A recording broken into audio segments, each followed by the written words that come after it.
All right, let's talk about working with rocks. Um, so rocks are kind of a funny one. The reason being is depending on what you want to do with your rocks, you can either use VSPro to plant them or plant them by hand. And here's kind of my rule of thumb, is that if the rocks are small and you're going to be planting like more than like 20 of them, then use VSPro. If the rocks are larger, however, and they have LODs, like level of details, then you would probably either want to plant those by hand, probably plant them by hand, especially if you only have like a handful of them, like huge boulders. You just want to maybe plant those by hand, or you could even use the persistent planting stuff that we'll talk about a little bit later. So this part is probably going to be more for like a lot of small rocks, like in a creek bed or something like that. But let me show you what I'm talking about here. So in Unity, we got this directory with some of the rocks that are included with the base project, and here you see there's a whole directory of prefabs for these rocks. There's lots of them available in the Unity store, so if you're looking for something in particular, you can also change the colors of these rocks. But let me tell you right now, if you're looking at, there's two different kinds of prefabs. There's these rock groups, and these rock groups, really, this is just an empty prefab, and it contains four rocks underneath it. This rock, see, 1C is in here, 1D, 1E. There's two 1Es in here. These will not work in VS Pro. VS Pro does not like this multi-tiered prefab. So if you see this, like this rock group with multiple rocks as child objects, it won't work correctly in VS Pro. So you just want to use these alone. There's really no reason to use them in VS Pro because VS Pro will allow you to kind of like plant in bulk anyway. So, whatever you end up planting, you can change the density. So they're essentially just rock groups anyway.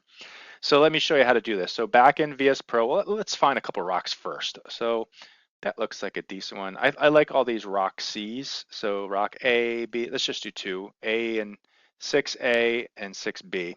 So back to Vegetation Studio Pro, we're going to edit our biome, and I don't consider these large objects, just regular objects. So we got 6A, let me drag this guy in here, and there it shows up, and then we got 6B. Holy smokes, that's a big rock. I didn't realize how big that was. Not a problem though. And we drug this other one in there. So check this out. We got some of these big honking boulders showing up. Good, good. So this is going to show you the power of VS Pro. So I got this big rock here, and if I want to identify which one's which, I can just go here and click this runtime spawn. So that's the one I got highlighted. Turn it on and off. That's the easiest way to find out which one's which. I could do something like disable shadows. But for rocks, especially that size, I might want to leave shadows on, but smaller rocks, I tend to leave them off for performance reasons. Um, you guys, we talked about this render stuff. We talked about sample. We talked about density. These are planning really dense. We're going to leave that go. The rotation stuff, we're going to leave go for now. The height rules, you guys knew that. But we do want to change is the max min scale, right? We're going to make these a lot smaller. And you can see that this walk down, we can make this even smaller, say 0.05. See if it takes that. No, it looks like zero point 0.1 is the smallest that I can make that. So that could be a problem. Let's say zero point 0.2. Yeah, they're not bad. I mean, I could always go back in and change the prefab, shrink the prefab and make a new prefab. And maybe in another video, I'll show you how to do that. But that's fine. And these are pretty big boulders inside of like a wooded area. And actually it looks pretty decent. I like the way the grass is coming up around there. So let's come up and let me turn that one off so I can see the other one. So this is the one we just changed. And then I'm going to turn that one off and let me work with this other one here. And let me make those a little smaller too. Let me drag those down so they're a little smaller. Yeah, I like that size a little bit more. And let me change the sample. So I'm going to plant those a little bit thicker. Change that sample distance down to like, that's a little bit too much. Change it to 5. Yeah, I like that. So, and then let me go back and turn this other one on to see what overall, yeah, that looks pretty good. I like kind of the look at this. I'm going to change this anyway, but I'm just kind of showing you guys what the idea is. And now this is starting to look a lot more realistic, right? I have these areas where I've got my grass. It's kind of growing up through my rocks in some of these areas and looks pretty solid, right? So another thing you potentially have to do, depending on where these rocks, if they're in play, we need to enable colliders. Now the colliders are going to be a little bit different with the rocks in that I'm going to go up here and we want to look at these prefabs. So let me show you how I'd normally find this. So I got this rock 6A and I can see it's this rock, and this rock has a mesh collider assigned to it. And you can see that I've got this concrete material assigned to it.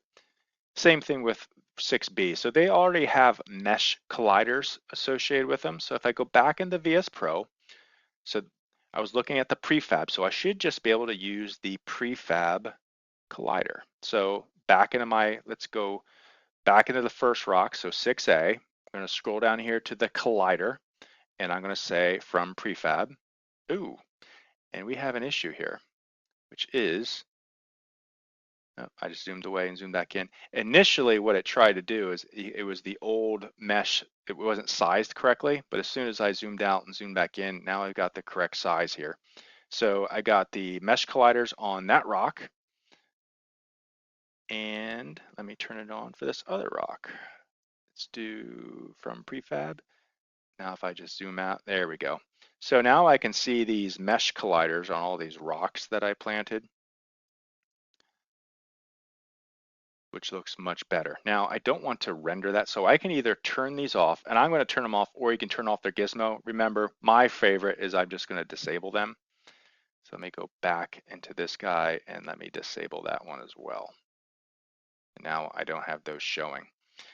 Let me just show you one thing while I'm here, a little trick. So you see these rocks that are up here on the side of the hill? And let me get you a good example.